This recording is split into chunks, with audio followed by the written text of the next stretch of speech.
MG Rod back with you, and today we're introducing a new project to the channel, a TR6 that's been sitting for about 15 years. I'm going to be getting it up and running for a friend of a friend. So now I got to go get it on the trailer and bring it back to the shop. So what we have here is a 74 TR6. Like I said, it's a friend of a friend.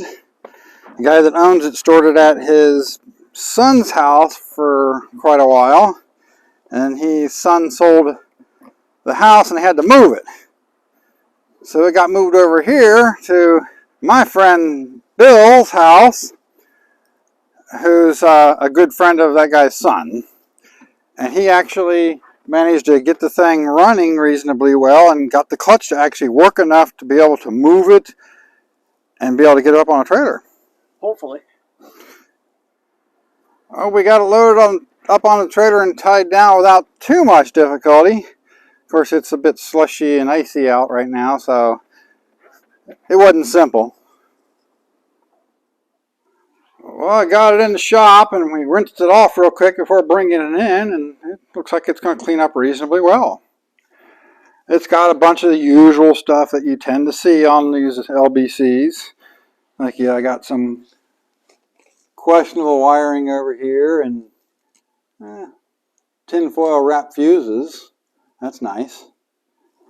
And a little bit dirty, but it appears from the top side to be a pretty solid car.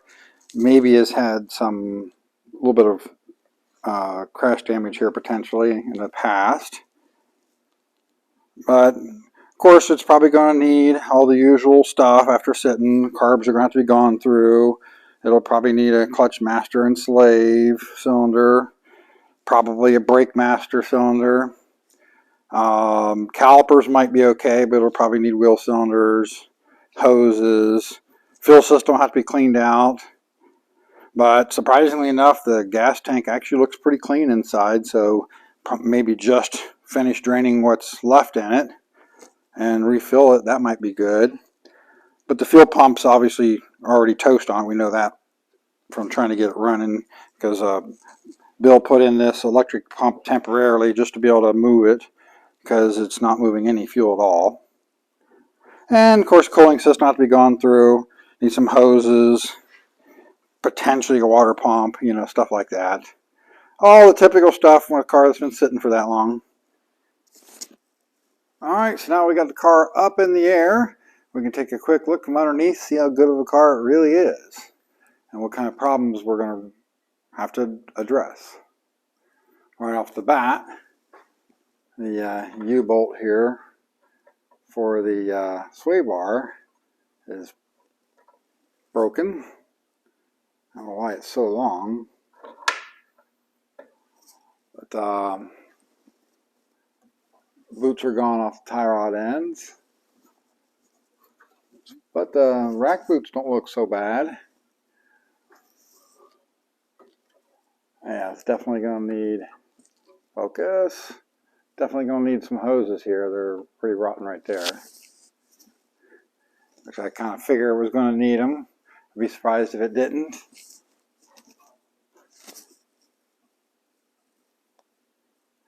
Now TR6s do have a full chassis underneath them, but the chassis isn't really heavy. It's made out of fairly lightweight stamped steel, and it does still require the rocker panels, structures, to give the car strength and to reduce the scuttle shake. So if the rockers are rotted out, you'll usually feel or see the windshield moving around a little bit as you're driving, hitting bumps. That's something that most convertibles will actually have. Like the MGB is one of those unusual ones that you do not see scuttle shake on those unless they're really rotten. But these here, you can experience scuttle shake a lot more than you would on a B. Looks like it does not have overdrive. Floor pans are nice and solid. I'm not seeing any real rust, just seen from the inside a small bit of rust. But they're really solid. And one thing about these cars is what you always want to look for in these, especially when you're buying one, is rust around this rear section of the frame here. Oops.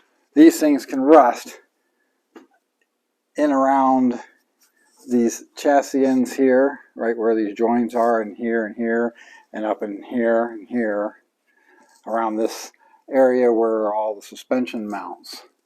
And if you see rust there, you know it's going to be something that's not going to be a simple fix. But complete chassis are available for these things, just like with the TR3s and 4s and the 250s.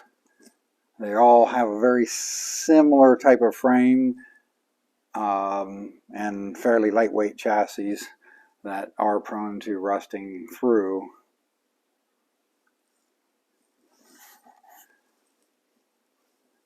And you also want to look at the rear end mounts, the rear differential mounts here, the cross member here too. Now obviously this one's going to need a new muffler put on it. My understanding, the owner has actually already ordered a complete exhaust system for it before it ever got sent out here. This car has been painted before. You can see some evidence of some overspray here, which he said he had it painted some 20 years ago or so. But it wasn't a top quality job. The guy that painted it usually painted UPS trucks.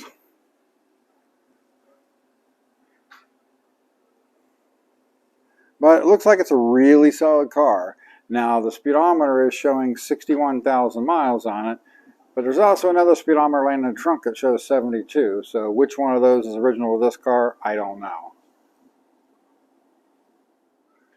So obviously some of the hoses like this here are rotten out and they're going to have to be replaced. That's expected. Overall, it's actually fared pretty well for sitting as long as it has, and especially since it had been sitting for some 10 years before he bought it originally. So we got the slave cylinder here. We know that was leaking because the clutch system was completely empty when it got over to Bill's house. So, and that's completely expected on a car that's been sitting that long. On the brakes here, obviously we're going to need new rotors. They are pretty rusty, and regardless of how much pad life is left, if I'm going to do new rotors, I'm not going to do new rotors without new pads. And then I'll do a closer inspection of all the brake lines, all the hard lines here, and all the bushings and everything. Make sure everything feels good and looks good. And then we'll have to take a closer look at the calipers. And on the rear here, I'll have to get the drums off. More than likely, the wheel cylinders are going to be no good on this. But you look down in places like this, there's no rust. That's really good to see. And I'll have to check out the lines here and go back to and get a closer look at these brake hoses here. More than likely, we'll just replace them since we're already going to be doing the front. It just makes sense to do all four of them at the same time. We do have a ripped boot here on the axle shaft here. I'll have to go over the other side and see what the other side looks like. Well, this side isn't ripped or anything, so maybe I can just put a boot on the other side or discuss it with the owner, see if he even wants to deal with it right now. Because if he's not going to drive it in the rain, it won't be that big of a deal in the short term. And of course, this corner here, same thing. The brake discs pretty rusty, and all the same stuff applies over here. Looking everything over. One thing that can really help when you're getting screws out of either drums or rotors in any age vehicle is whether it's a Phillips or a Torx or slotted screwdriver, as in this case.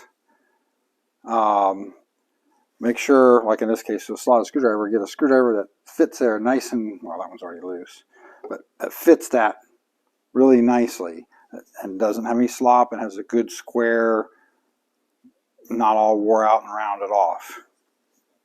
And you can get in there and you can hit this with a hammer a few times. That makes sure that your screwdriver is fully bedded in and any dirt that might have been in there has been pushed out. And then you can turn it. Well, this one was already pretty loose, unlike the other side here. And that can really go a long way towards getting these things loose. And if you got a screwdriver like this, you can get a hold of it with a wrench or a adjustable wrench or something, and then you can really lean into it really hard while turning, and that can do a lot to help you get it apart too. So on this side, I got one here that's really stuck. So we'll try that method here before I resort to the impact screwdriver.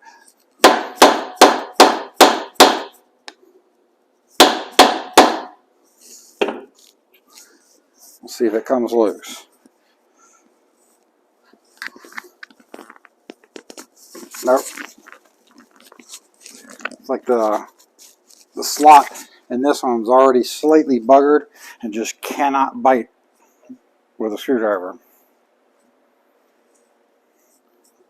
Alright, so we're going to have to use the impact driver. So get that impact driver in there, and you want to kind of twist it in kind of the direction you want it to be in. You want it to turn in as you hit it. Ooh, this one might be trouble.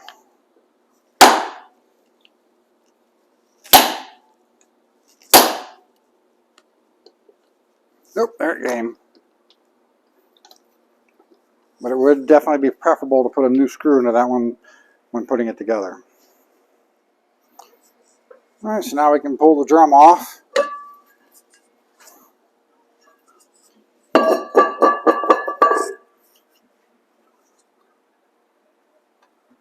The wheel cylinder doesn't actually look that bad. I'll have to take a look at the other side and see what it looks like. Alright, let's see what this side looks like.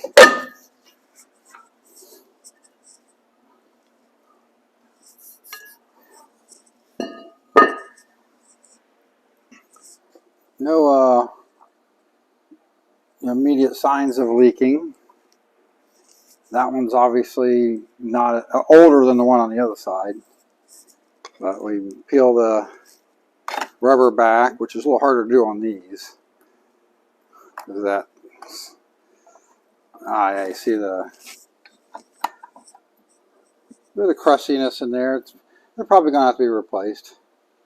But if you see any gel in here, crusty gel or fluid dripping out, then you know it's going to need replaced. Alright, from here, now I'll actually go in there and take a little bit closer look at everything where it's hard to get in with the camera, and I'll go from there. Now this is as far as I'm going to take it for today.